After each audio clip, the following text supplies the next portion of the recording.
Hello, everybody. This is Geek Speak with Matthew Harris and Meredith Loughran. Tonight we have a special guest, Enes Iskander. I probably massacred her name, which I usually do, but it's better than Matthew's attempt.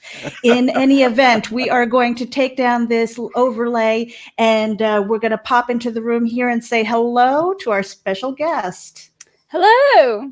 Hello. And we have a special guest moderator as well. We have Rob Anderson with the Comic Book Advocates. And I just want to pop this in here really quickly because we are working in collaboration with Comic Book Advocates. They are the comic book arm of Geek Insider, and we are so happy to have him here and really excited.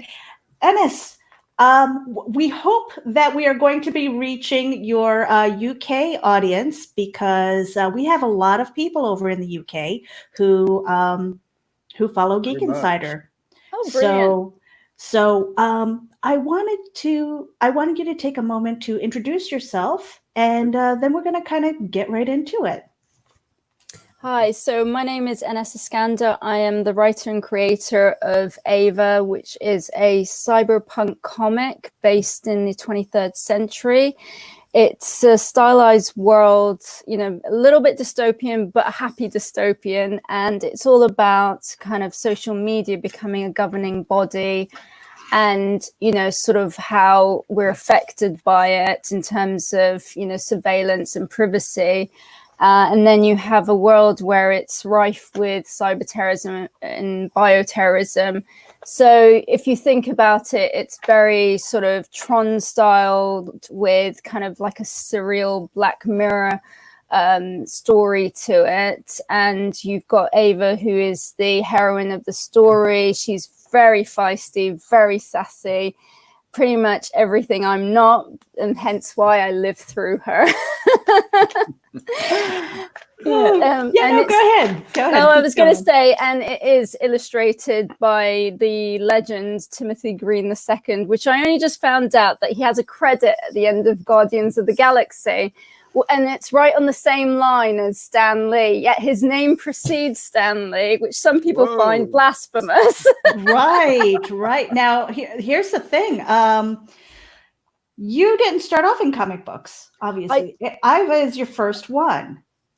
Yeah, so basically I have always been passionate about art and fashion, and I went down the route of becoming a fashion designer. But I mean, I started off studying art and design, and then I did my degree in fashion, and I worked as a fashion designer for like 15 years. But on the side, I was always passionate about sci-fi and writing. And, what I did, I ended up sort of combining all three and, coming out with this comic. And, sort of I pitched it to Timothy and he absolutely loved it. I think I found him through Aeon Flux because he had done the graphic novel for it. And I think sort of the thing that got us together was the fact that in the graphic novel, Aeon Flux's hair is very tamed into a bob. And I was just like, how dare they? She has such a distinctive hairstyle and they tamed it. And he was like, yeah, I was coming out with all these amazing hairdos, which was true to her. And they were like, no, you got to go with the bob. So when we did Ava, I said to him, go crazy with the hair, really go crazy. We want to go down the route of kind of Princess Leia's Danish rolls, and kind of just go mad. So he absolutely loved it, So it was a passion project, as you can tell. Yeah, I love that because, I think it relates to women more with the messy hair because I just, I was like, oh my gosh, my one goal today was to get a shower in between all the work stuff. So I managed to do that. And I feel like I'm a hot mess and stuff. And just that reality, that little bit, I think that we notice maybe in a character. I don't know. Maybe Rob has something different to say about it. Matthew might have something different to say. Where I love Ava because even though she's got the curves and everything, it's not like bodacious and all that. And so I can appreciate the character instead of being all like, I forget the term that cheesecake, I think is the term. I'm like, cheesecake. I think it's sometimes when you look at the cover and she's like so bodacious and buxom, and you're kind of too affronted by her physique. You can't get past by by her chest. Whereas this, you can see she's got a personality. She's got a character, and yes, she's scantily clad initially, but it is kind of I really love burlesque dancing, and I loved all the 80s dance flicks, and that's what was brought into the comic, that so many male writers bring in the stripper scenes, and this was my homage to the stripper scene, but done by a woman and with a feminist twist, and kind of, rather than have it, done in sort of the usual taste where it's like, hardly any art to it. I kind of went all out and decided to go with a really beautiful costume and, celebrate, the female figure and, the art of burlesque, and, do it in a cyberpunk way. And, just kind of do it in a really tasteful, beautiful way. So, yeah, that was my twist on it. Cool. Now, Matthew, I don't want to take over, so I'm going to pass the baton to you. Well, great, because I had a question here, because I have seen a couple of your interviews. I love the comic. I even told Rhett, who's the owner of the website, I was telling him about you. And so I've heard before that this started out as a script, correct? A television script.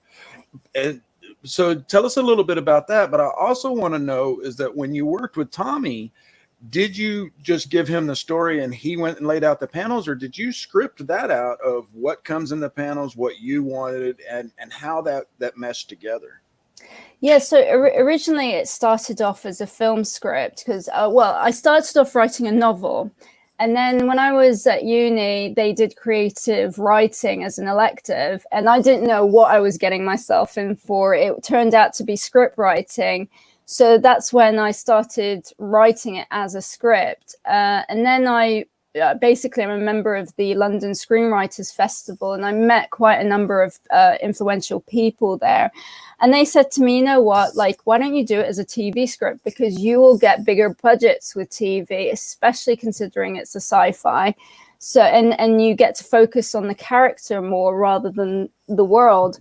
So Ava started off as a TV script. And when I passed it on to Timothy, I said to him, listen, they said, he was my mentor. He said to me, have you thought about doing a graphic novel, because it lends itself to it? And I was like, yeah, I do love, comics. And it was, I didn't have kind of the courage of my convictions to really go for it. But when, I just thought, you know what, I'm just going to do it. And so I showed the script to Timothy, and he basically worked out the storyline. And what we discussed was the timing of it initially, because he said, like sometimes with Marvel, it can be like in one panel, you could be brushing your teeth, and then in the next panel, you're in full fight mode. So you found like sometimes it could go too fast. So I said, well, okay, slow it down. We don't want something too quick. And so he developed the panels and the storyline for it.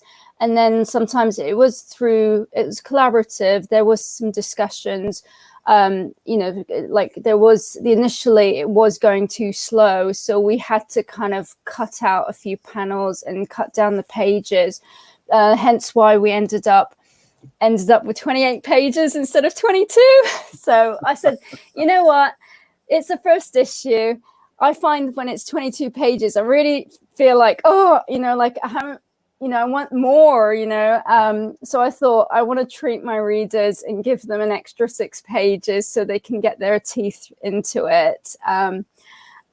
So, yeah, but going forward, like the way, now that I'm more familiar with the way scripts are done for comics, it will kind of be a lot more like, panel 1, this is what happens, and this is the dialogue for it. It's going to be a whole lot more structured and true to the comic sort of medium. So yes, it's been a very big learning curve, and Timothy's been a big sport about having to put up with me. Well, actually, we get on. We've never had a quarrel or anything. We just have a good laugh. We reminisce about our childhood days, and that's why the collaborations work so well over the past, I think, 5 years now. Mm-hmm. Wow. So it's been a 5-year in the making then.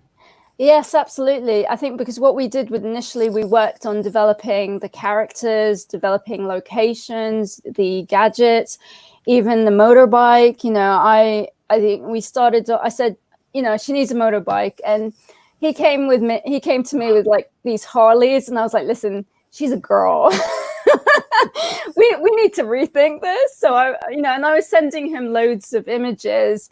And so like he'll send me like a drawing, and then I'll probably like go, because I use Illustrator, so I'd go and butcher it, I say, no, it needs to look like a bit more like this, but it's still his work, it's just a little, right. I do the fun part of editing it, and he probably does the even more fun part of hating me for editing it. Well, we're going to take a really quick break. And when we get back, I want to hear more about the collaboration. And because as a fashion designer, you do drawing and things, so you have that artistic side. And, maybe there's a little bit of bumping of heads, but we'll be right back after this. We'll be back right after this. Check it out. MobileEdge.com has award-winning products with innovative features and contemporary, edgy designs that empower you to look sharp and travel smart with your mobile tech. Your beloved, not to mention expensive gaming gear and mobile tech devices are an extension of you, so give them the protection and style they deserve wherever you go. Find them at MobileEdge.com and protect your tech with Mobile Edge. Bring it on. Hey Geek Insiders, Mobile Edge has a special coupon code for our dedicated listeners. Get 25% off your Mobile Edge gear using coupon code GEEK25. That's GEEK25. Geek out. Okay, we're back with our special guest, Enes Eskander. I'm not going to get that right. She's going to laugh at me. You can just call me like these freaking Americans. They keep massacring my name. Damn it. Like you said, I'm not even trying. He's not even going to try. This accent, I butcher Smith sometimes, so I'll stay away from it. With the spelling of the name, the first time that I met you, I was just like, I wasn't going to say your name because I did not want to get wrong, No, to be fair, I mean, I think it is a little bit confusing the way it's spelled, sort of because like I'm actually a second generation immigrant. So I was born actually in Baghdad, and I was 3 when I came to the UK. So my name was originally written in Arabic, and so we didn't become British till like 1988. So my parents were like, go off and write your name however you want, So I thought, oh, you know what? I'm going to have an Anna and I'm going to stick an S at the end, Little did I know the problems that I would have.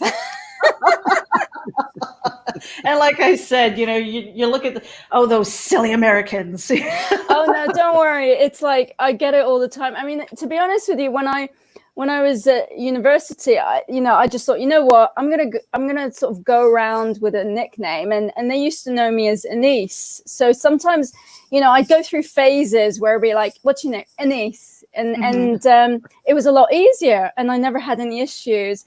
And then I go through phases where I'm like, you know what, I'm going to stick to my heritage. I'm going to stick to the name that my parents gave me. And then I forget there's a whole group of people who are like looking around thinking, who is this person? So you're changing names like we change our Oh, hairstyles I know, sometimes. yeah. So With the season. Yeah, exactly. Yeah, sort of, it's like, yeah, a flavor of the week.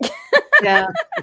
Well, before the break, you were talking about the collaboration with Timothy Green II. And with your history in art, with fashion design and everything, were you at all interested in maybe trying to lay out or draw these characters? I mean, what was that like to maybe give this baby to another person and say, create her? That must have been hard.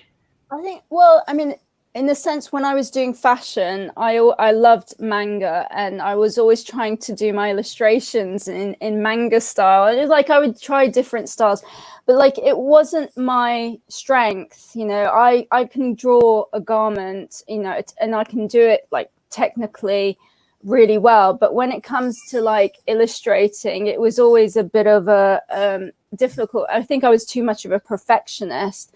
So in terms of like giving creative direction, I absolutely loved the idea of just putting those mood boards together, and then in creating the direction of it, and then just passing it off onto somebody who I knew could deliver it. And having seen Timothy's work, I knew I was in really good hands, because if you go on DeviantArt, he's got and also his Instagram page, his work is absolutely, it's impeccable. It is just, breathtaking. The characters, there's a soul to them that, they come off the page. And, so I would just bombard him with just loads of mood boards, and that's where my fashion kind of side came in. Because before we come out with a collection, it's like we sit and do all these mood boards on PowerPoint, and then sort of design. So what I did all the mood boards. I said, this is what I'm looking for. Even like sort of sometimes the looks of the characters. I'd give him two faces, and I said I need a hybrid of these two famous famous actors, and we just don't make him look so obvious, that's what I'm going for. And yeah, so originally, like, I was doing a cover for, like, it was kind of a lifelike cover, and then I showed him that, and then he did sort of the character studies. And that's sort of looking at the different working on the cover. So he's so good with architectural designs and, Beautiful. Perspective. And it was done sort of so he did the background and he did the character separate. So I could use that on sort of the cover and the back cover, or, wherever I needed to use it. Actually, I've used it on the introduction. And that's another city. It's kind of more barren and very sort of soulless, but, very deadly as well, it's kind of, there's three faction groups, so you've got the Ardents, that's where the city where Ava lives and works in, and they're kind of technologically in the middle, where they have all these implants. Everyone's, being sort of tagged and watched all the time. And then you have sort of the Draeris, which is another faction group, but they're more extreme. And they're very ruthless. And then on the opposite end, you have the Reformists, and they are so anti-technology. They're very much like, sort of, it's all green wilderness, tree houses. And it kind of reminds me of, like in the Time Machine, where he goes in so far into the future and they're all living in tree houses. That's kind of the way we wanted to go. And it's building those contrasts, and it's all about sort of illustrating different different ideologies in terms of how we wish to live in the future, because we're going to go into so many extremities. You know, sort of, do we want to carry on down the route of having all this technology, or do we want to go back to basics? And then, you know, there are consequences to that. So, you know, with the reformists, they're so nature driven, you know, they do lack, you know, some things that are, you know, sort of important for survival.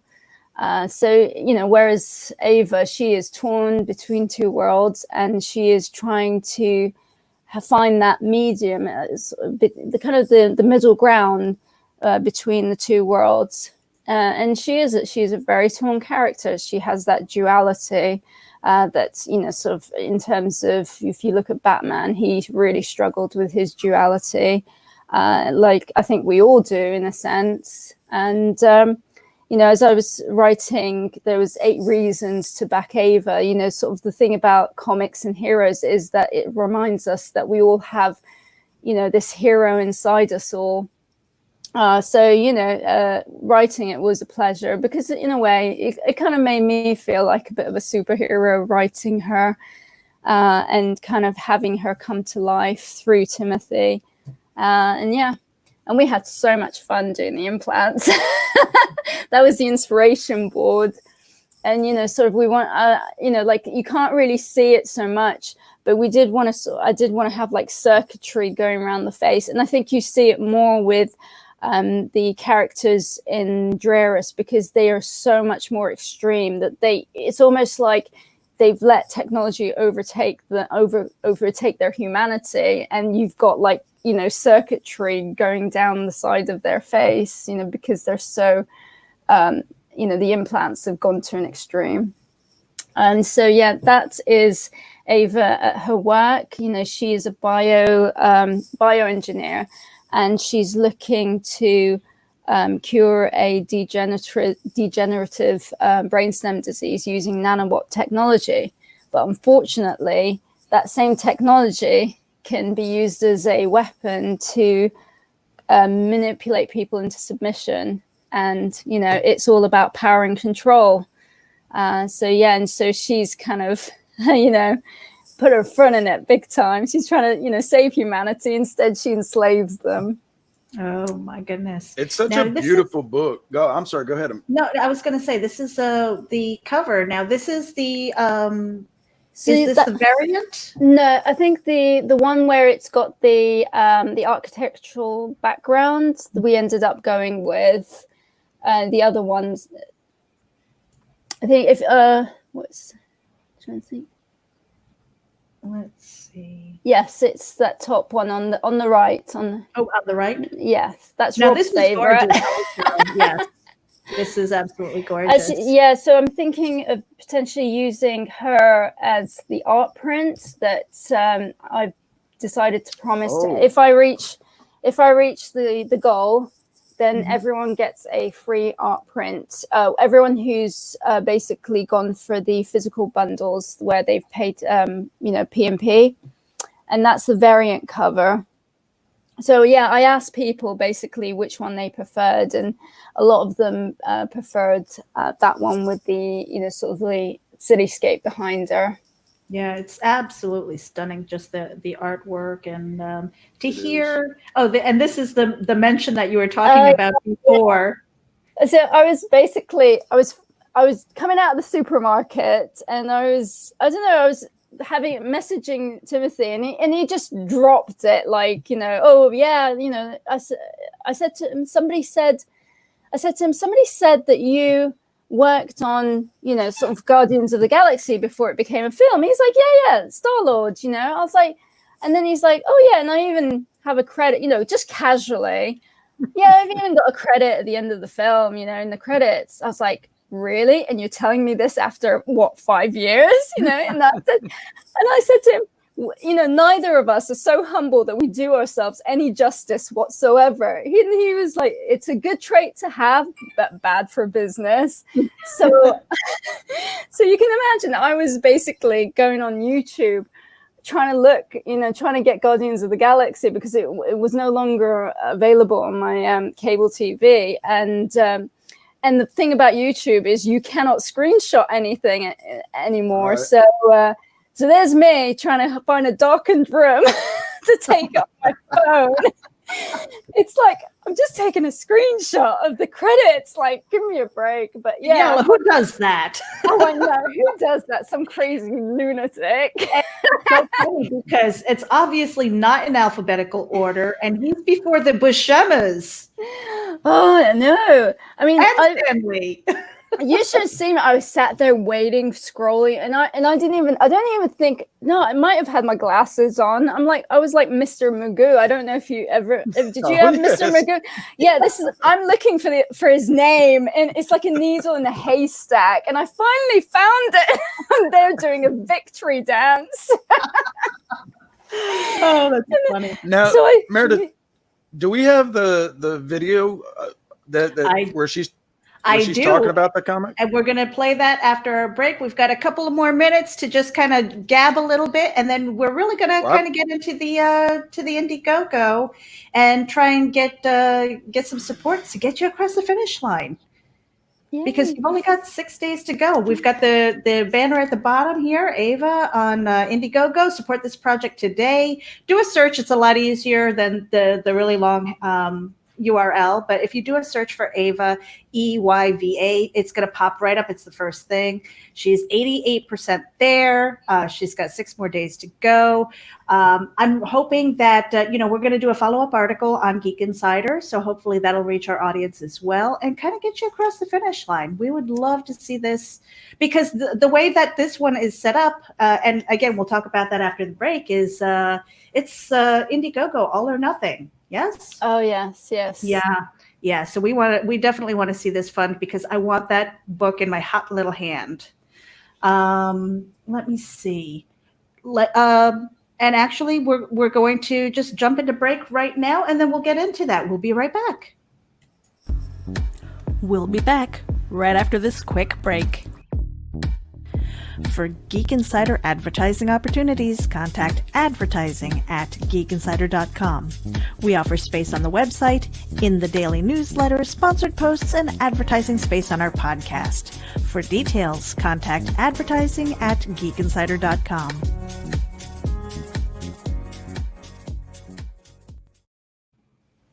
Okay, and we're back. Rob is in the green room here, and he is welcome to come in and chat and ask questions.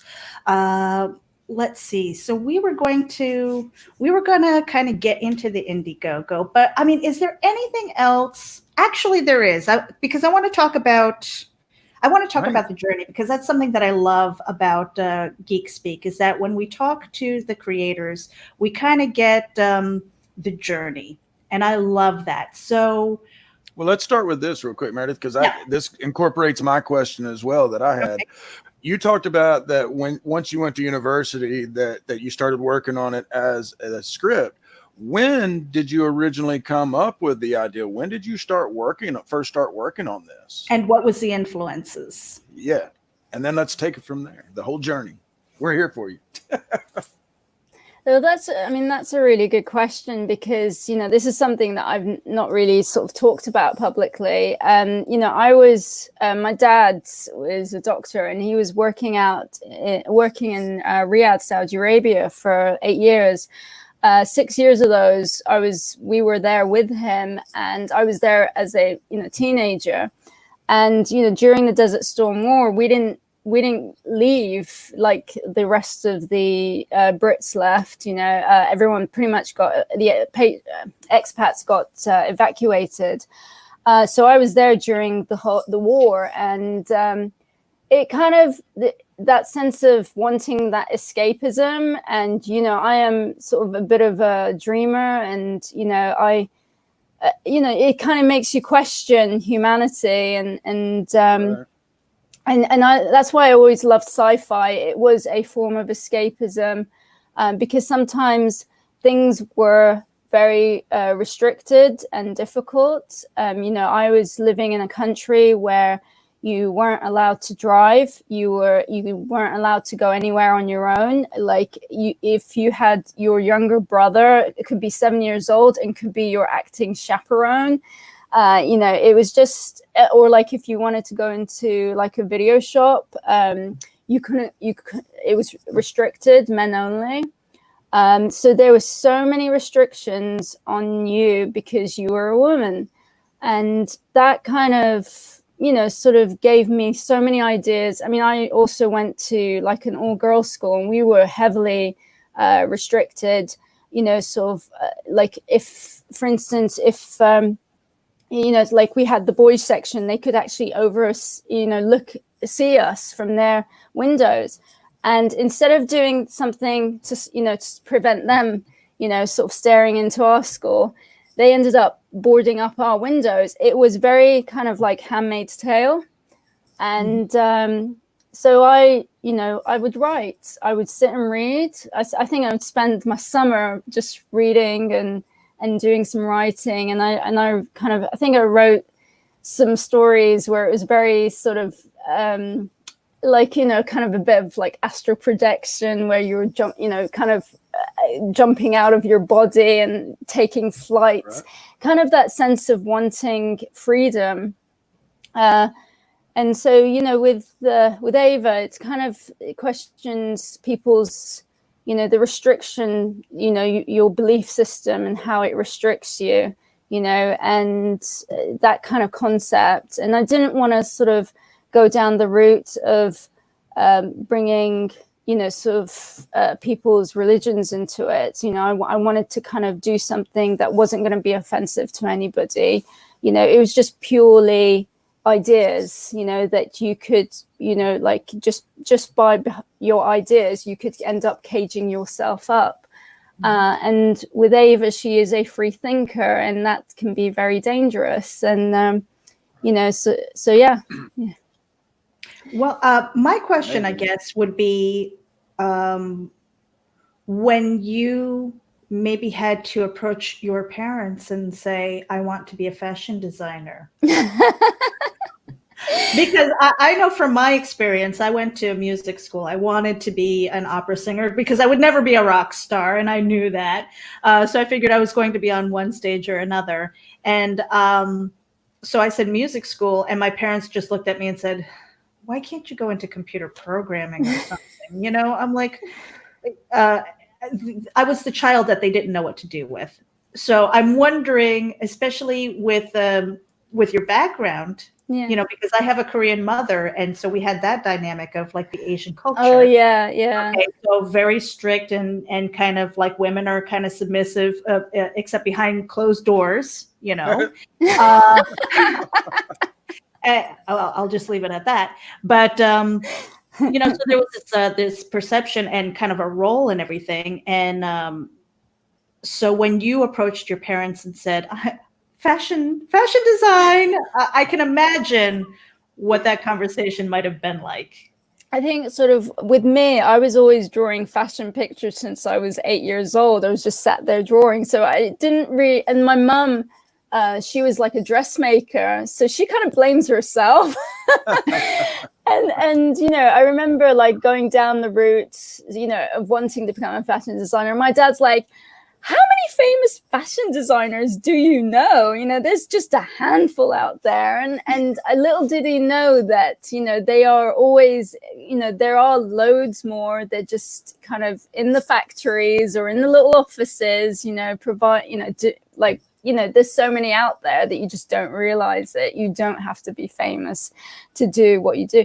I did actually, to appease my parents, try to go into architecture, only to find out it was probably about 2 years extra, a lot more expensive. And, again, the job situation was pretty similar. And I just thought, am I doing this for the right reasons? As much as I do love architecture as a form of art, it was just not me. And so I think I also went up to one of their friends, my dad's friends, and I said to her, I've got a choice. I either become a doctor or a fashion designer? What do you think? And she's like, oh, definitely fashion design. Being a doctor sucks. So just yeah, don't make my mistake. And then the funny thing was my sister actually became a doctor, and she's a general practitioner, and she was sat in a group with all her other general practitioner, sort of, it was like some conference or something. And, she said to them, you know what, like, my sister, she's at home, she's getting paid really well, and all she does is she sits and draws pictures and colors in. I feel like, and all these doctors were questioning their life choice of becoming a doctor because it was just so stressful. And there's me. She makes fun of me. She's like, "What's wrong? Did you hurt your wrist coloring in?" And I get the same thing from my brother because I've worked from home for 20 years. And like, if I get sick and I go, yeah, I didn't work today, I was sick. Sick, you just type on the damn computer. And I'm like, okay, they don't get it. Some of them just don't get it sometimes. I think in my family too, I'm like the hardest working underachiever there is. You're like, what do? You write stories and blogs and social media. I'm like, how hard is that? I'm like, you should try to be available 24/7. It's like, shut up.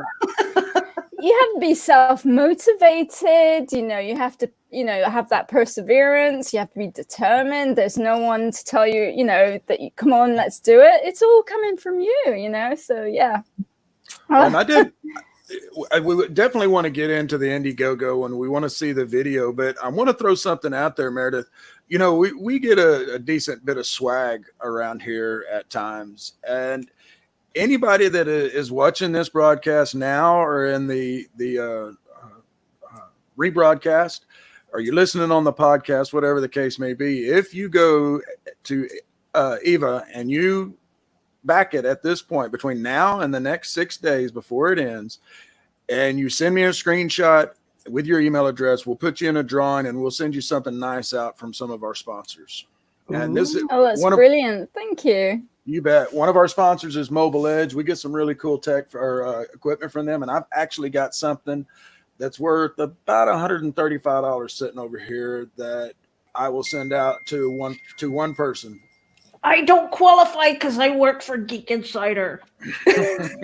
It's not fair. Okay, so anybody who's listening, we have to give a cutoff because I know that there are going to be people tuning in on the replay. So when is that cutoff, Matthew? Because remember, the Indiegogo ends in 6 days. Right. So we're going to make it the 29th. You got to have it in by the 29th. Email it to Matthew@geekinsider.com.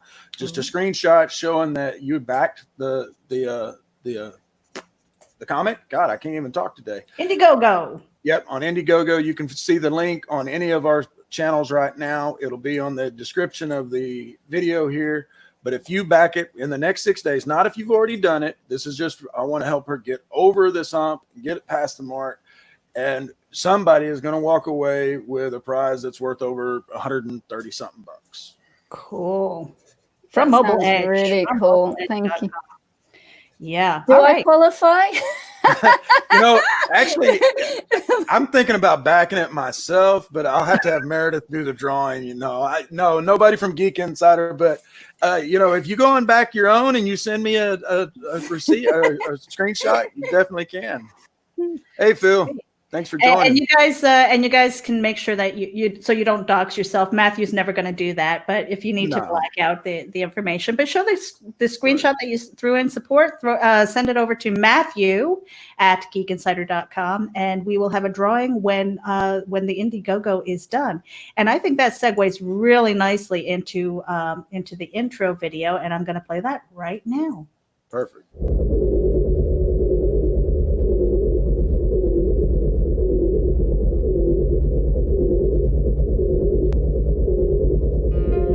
Iva is a cyberpunk comic book series based on a love of 80s sci-fi and fantasy fiction.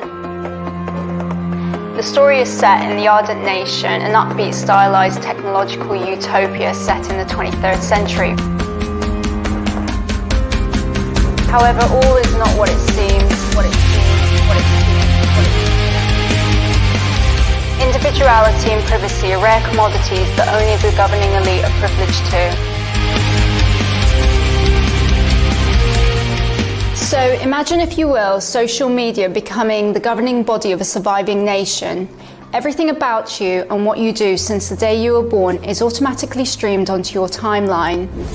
This is then monitored by a totalitarian regime known as Mainframe.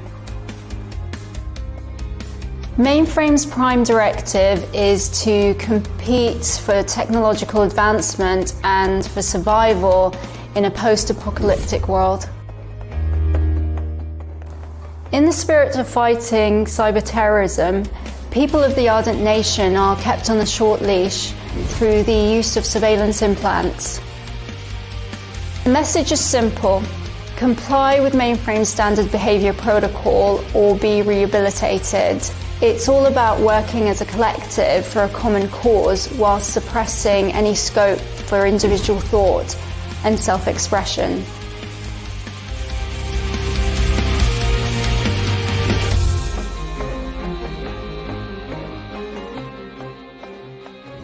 Iva is now complete and ready for publication. It's a labour of love that's been brought to life by the epic illustrative skills of Timothy Green II.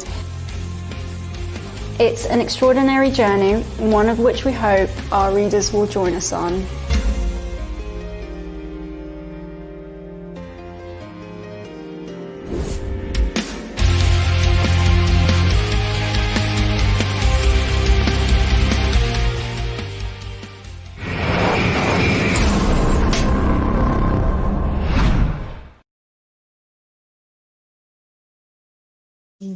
I have to say, All right. I saw the longer video as well. I was on Rob's show of the Kickstarter pause. That is absolutely gorgeous. You cut it off right at the right time. I've always loved your voiceover in the beginning. It's absolutely perfect. And then just showing off that artwork and you're telling the story. I mean, how can you not be interested? I'm not even a huge sci-fi fan, but just that storyline and the artwork and your presentation, you can see that this is a labor of love. And so, again, folks, if you haven't already done so, or if you've done so and you want to pledge some more on this, back it some more, you go over, you back it, you send me a screenshot that you've backed it to Matthew@geekinsider.com, and I'm going to put you in a drawing, and one person is going to walk away with a badass gift. That's cool. All right, Matthew, since I'm in another tab, if you can do the share screen, if you haven't done it already. This is basically her Indiegogo page, and she is very close. In when I was checking, it said 88%. It says 87% here. I don't. Yeah. Let's get her across the finish line, guys, because this is an all or nothing one, and we don't want to miss out because she's got some pretty amazing things, and I know. Ennis, that you've already talked about it when we were going through your Instagram and stuff like that, but we just want to kind of go through really quickly, maybe show some of the different tiers and stuff. But just the artwork is just amazing. You've got the digital download here, and guys, for the U.S. market, shipping is not terrible. It's really more than generous with the U.S. shipping, which is something that I was nervous about, but I backed it, and so don't be afraid of the pound sterling symbol. I know some of us are like, oh no, I'm not going there. Oh yeah, no, I think it's very close. It's so at the close. moment it's very close. Yeah. No, I tried to basically, of course, because I'm based in the UK, it had to be in pounds, and I just went for the pounds version, because it's like £3.99 for a comic or $3.99, so maybe in hindsight I should have lowered it, but they don't accept pennies. You have to round it up or down. And with the postage and packaging, I kind of kept it as low as I could. And so what's on offer is, so basically you can just get the comic, or you can get a digital download of the comic, or you can get a combination of both. And reduce the price for that. And then there's also the exclusive variant bundle where you've got the the variant cover with the digital download, which is slightly more expensive, but the reason being it is exclusive to Indiegogo. I think at the end of the day, it's you want to offer something that they won't get anywhere else, and they won't, sort of. I think I'm only doing it for the campaign. After that, it's it all depends on how I'm feeling. On how generous I'm feeling. And you've got things like postcards. You've got a retailers bundle, which is very, very cool. Behind the scenes. Can you tell us a little bit about that, the behind the scenes? Yeah, so basically I'm going to put together all the sketch work and the development work and put some notes on how it developed from kind of concept through to development all the way to the finish. Even also include the script as well. So it's kind of, you can really get a behind the scenes sort of taste of how this first issue came into being. And I have shared some images on Instagram, and this will be the whole package with commentary. And it's kind of, it's a nice little treat because whenever I see something, it's nice to see the kind of the sketchbook that went on behind the finished product. There's also the drawstring bag, a little bit of fashion, just a little bit of fashion. Yes, originally it was like a natural kind of natural cotton, but it didn't appeal to the boys, so I had to succumb to the black. The black's more universal. It's not a man bag. I thought to myself, maybe I should do t-shirts, but then it's the whole saga of having to, get people's sizes and all that. So I just thought, keep it simple, because it is like a first campaign. Going down the line, I will sort of think about potentially doing t-shirts. It all depends if people are happy to have a scantily clad woman on the front of their t-shirt. But yeah, and also I did do phone cases, but it's one of those things, it's not been very popular, but I think the one thing that has been popular, as well as the comic, is sort of offering the original artwork. And because sort of, I just thought, give them something that you won't get anywhere else, and that's kind of Timothy's original sketches. So actually I've got 10 out of 24 claimed, so that's almost half, which is pretty good kind of for like £100. And that also includes your postcard and your drawstring bag and behind the scenes. So it's like you've got a massive goodie bag. I think I've kept them very generous because at the end of the day, I do want to be generous to my readers, and because it's something new, and because I do I just think it's goodwill, just to sort of be really giving and generous to people. And so that way, you do end up with a really sort of loyal fan base that will keep supporting you. Right. Now, I see that you have a stretch goal, which I'm going to say is not impossible to reach.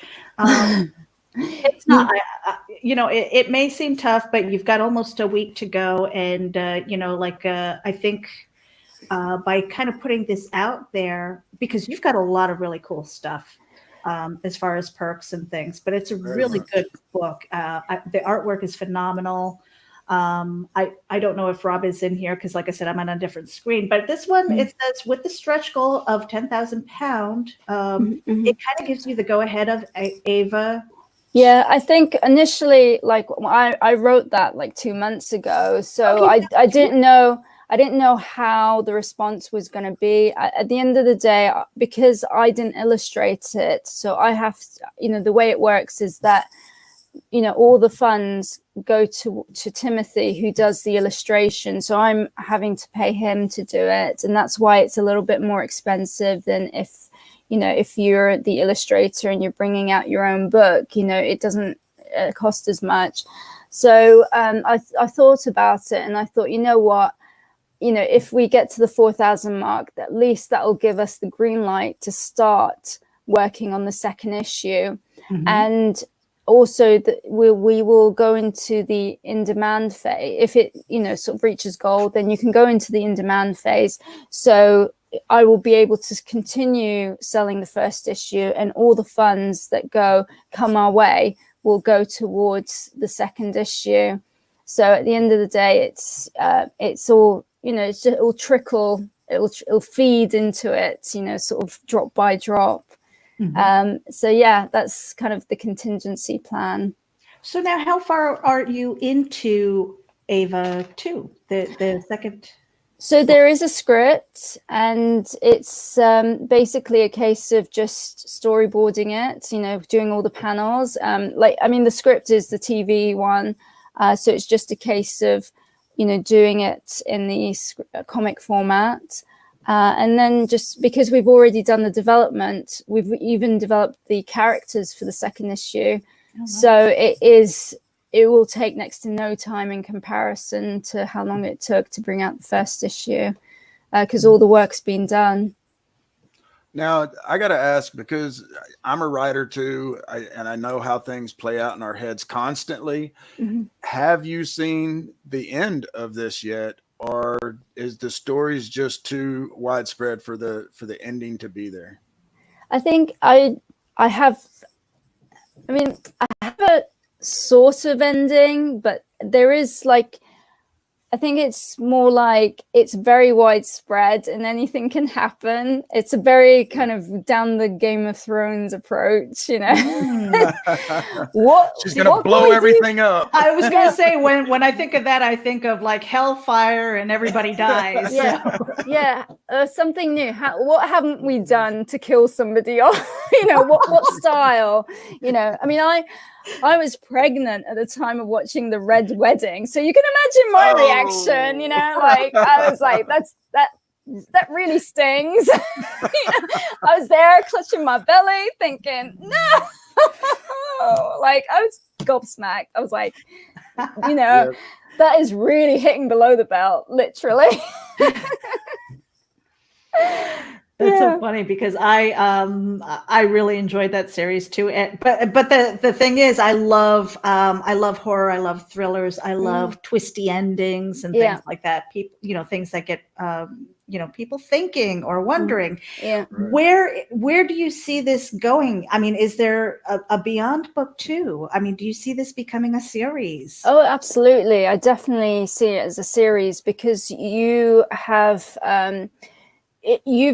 this is kind of like the tip of the iceberg, really, because I already, as I mentioned, there's three worlds, and you're going to see a little bit of the Dreris, which is kind of the extreme technological world where they are just monsters. They want to dominate everything in their path.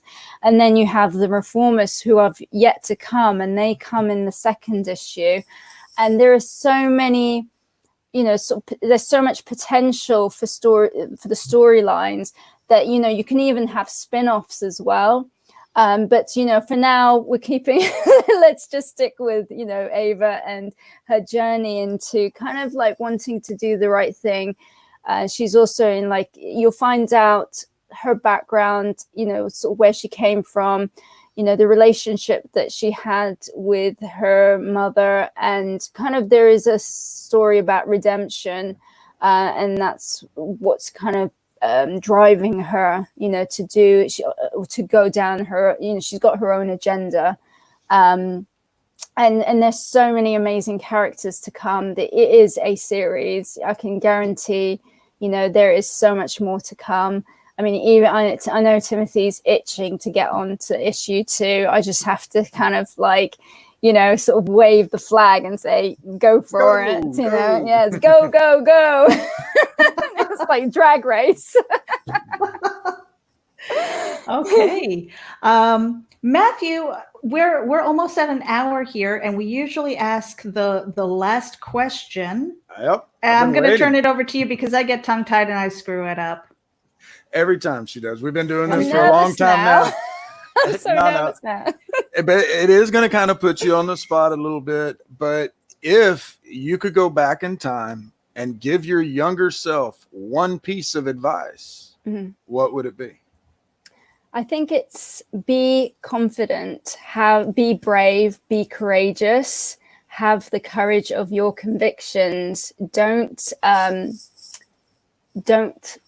be ruled by fear, because fear can be a demon that's very hard to shake off. But the good news is once you get to 40, you just don't give a shit anymore. No, it's like, you know what? I've been down using the same formula for the past 40 years. And where has it got me? And now it's time to have a midlife crisis. Oh, goodness. I remember when I hit 40, I was just like, when I was younger, 40 seemed like so old. And then I hit 40 and I was just like, what have I done? What have I accomplished in this life? So now I'm getting closer to 50 and I'm just like, don't care. Yeah, I know. It's like, it's just a number. So as long as I die, I have no regrets, and that's my goal is I'm just going to do what I love and stuff. Absolutely. Rob, you've been in the background here. I know you've got power back on. Let's see if you're here. Take off your mic. Do you have any questions for Ennis before we end the show? Hi, Rob. Hi. I think you guys did a great job. Every so often I get to just be a fan. I get to show up at one of these and just be a fan of all the information, hear the amazing stories behind the creators' journeys, and there's no need for me to talk. Those are the best shows I'm on, when it's not me talking and everyone else is talking about creating. And we got an exclusive out of her. We found out where the story came from, and that's always a great accomplishment here on Geek Speak, is when either we learned something personal that people didn't know before about our guest, but this was really great because it was both. It was personal and it was in regards to this great comic and this great story. And it shows the spirit the creator has that I've been talking about the whole campaign. You can't look at this book after hearing her talk and not think about how amazing this story is going to be, considering all the places she's been and how far she's come in her own life. I agree. Thank 100%. you. And Phil Lugler, if you're still tuning in, Demon Phil, I know you've got a couple of shows. Maybe we get her on here and pitch this out a little bit more for the final week. No pressure. But he says here, getting behind the scenes and retailer. But I want them signed, please. I see this being a very sound investment. Oh, absolutely. I think so too. If I had it in the budget, I'd be like, oh yeah, I'm totally getting a few copies and sending them out. Yeah, go ahead. Final words. No, I was going to say, I did think about signing them, so that's maybe in the cards. Watch the space. Oh, excellent. Cool. That's always a bonus, I think, when the artist and the writer can sign the books and things like that.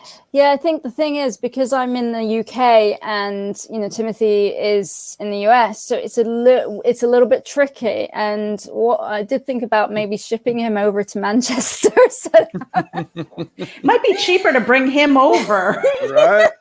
Just bring the man over. Instead of sending the books. Yeah, but right now y'all aren't letting us in. So, Oh, I know. No, actually, we've taken down what's happening with the quarantine? Because I know my mum-in-law was in Italy, so she's coming over because she's like, are they still quarantining? I was like, no, that you can come. Just wear a mask. Right. But no, we'll see how it goes. We'll sort something out, and if not, we can always do something like a convention and people can bring their comics and we'll be happy to sign it, because I do plan on coming to the US at some point and doing a convention, because that's I'm really looking forward to it. I don't know if I'll dress up. I know Rob wants The somebody- cover, the cover photo. You know, Rob No, wants and I was, yeah, He no, said- I was he thinking said, of the "Can you dress up as jumpsuit. Ava?" I was like, "I'm not going to do her justice." I said that I would absolutely help take pictures. I am offering my services. I would Right. even help her with outfit choices. I know some places. Do you know what? I'd love to get Cara Delevingne and dressed up as Ava. Oh, that would be awesome. Mind you, that would attract a crowd. You know, the person that popped into my head was Charlize Theron. See, Oh, that's yeah, who I 'cause she- saw too. Yeah. Yeah. Well, she did Eon Flux, the Yes. film version. I thought she was really good in it. It was just I did too. it was just the storyline. It wasn't as surreal. It wasn't in keeping with the animated series. And I can see, and I was a bit like, okay, they didn't choose the right writers who knew the soul of Eon Flux. But And they do that too much. There's too much of that, especially when you translate comic books to the movies. Mm. It seems like some of them are just have only read one piece of source material. They were never really fans. They don't really understand the character. Absolutely. I mean, when I saw it, and I thought these guys aren't fans of Eon Flux because, you know, if you think about it, they wanted to commercialize it, make money out of it. It's like it's not a commercial. You know, Eon Flux is very it's a niche market, and you have to keep to that niche. And like if now we have Black Mirror, and it is surreal. It is surreal, and it works. There is a following, and they should have kept, to the essence of the surrealism, because there is a market for it. Very much. But yeah. Mm-hmm. Now, we are at the 1 hour mark, and technically our show is over. I could play the credits or we could keep going. I will leave that up to you, but we could also end the broadcast and kind of hang out in the green room. What do you guys want to do? I was going to say, I'm happy to go into the green room. Yeah. All right. So what we're going to do is, again, I just want to bring up a couple of these banners here. Matthew surprised us all with this to get Ava across the finish line from July 23rd through the 29th. That's when her campaign ends. If you support Ava on Indiegogo, you need to send a screenshot to Matthew at Geek Insider. Your screenshot will be entered into a random drawing that we will do live, so that that there's transparency, and you will be winning some swag from Mobile Edge, and we are going to announce that. I guess we're going to announce that tomorrow after you send me some pictures. Matthew, why don't you just add more stuff to my desk? Thank you. Hey, you told me you liked being voluntold. I know, voluntold. Sure, why not? So definitely, and again, the deadline from the 23rd, that's today, through the 29th, when our campaign ends. That is the window of opportunity. If you put in your support today, through then, you're going to be entered into that Mobile Edge giveaway. So that is going to be really cool. We are going to announce what it is. The value is, I know you've got a few things in the yeah, it'll be well on the over shelf. 100. Yeah, it'll be a bit over $100 worth of stuff. Yeah, cool. And Matthew, that's got to be a physical copy, right, to be entered? That has I to would say a physical copy. Yeah, Yes. and that's a good stipulation there. Yeah, not just the digital. Yeah, copy. you can't just go in for like £1 and think that you're going to Right. get entered in. So it's got to be. Let's do physical backing. We're kind of going by the seat of our pants right now, so this is an exclusive. We're kind of making it up as we go, but I'm going to have something posted this evening after we finish up the broadcast. So physical backers of Ava, get over there. Support it now. I also want to throw up our banner here. And this is comicbookadvocates.com in collaboration with Geek Insider. Rob, do you want to just tell us a little bit about that? I'm putting you on the spot. books. We cover comic books. Is that good? Are you sure about that? Yes. He's such a way with words. He has such a way. Zoom. A man of few words. I love it. You know, it works. I have a video I could play because see, I'm so lazy. I just made everything a video, so I don't have to say anything anymore. Because when I'm not talking, I can't be pissing people off. ComicBookAdvocates.com is the global digital Comic-Con, but it's more than that. And you can be more too. Be more than just a fan. Become an advocate for comics like ComicBookAdvocates.com is for their creators, for their crowdfunding, for the very books they're creating, because we love comics. Now, who wants to remember all that? No, I definitely I'll don't. pass. But I just love it because, you know, one of the things that the collaboration with it, it's not a merge or anything like that. It's a collaboration because Comic Book Advocates has been around for 5 years, I think, right, Rob? Yeah, 5 years. Yeah, you know, and Geek Insider's been around for almost 10 or hitting 10, almost 11, I want to say. But Beard, yes. I will not live that down. So it was one of those things where Geek Insider, I mean, we try to cover all things geek, but comic books was kind of falling to the wayside because we have a kind of a small staff over there. And it just made sense to say, you know what, you do, Rob, you do comic books. That's all you do. You know, you do advocating, you do the news, you do it all. And it just made sense to say, hey, why don't we make that the comic book arm of Geek Insider? And we're going to be getting our main links, you know, the main menu, that's going to be linked. We're going to go back and forth and just feed each other, you know, with content, because comic book creators, readers, and fans, you know, they love geek stuff too. So by kind of cross promoting, it's a wonderful thing. And I just want to say, Rob, I appreciate you. And I think it's a really great thing that we're doing. And on that note, guys, we're going to go into the green room as soon as I find my outro here. Somebody speak well. Oh, there it is. All right. You guys take care. Visit geekinsider.com. Make sure you sign up for the newsletter. Follow Enes. We had her links during the chat. So just kind of scroll up. And just go to take a look. Indiegogo and search for the EYVA. And like she said, back it today with a physical copy. Send a screenshot to me, Matthew at geekinsider.com. You'll be put into a drawing for something cool. All right. There we go. And we're out of here. Bye, everyone.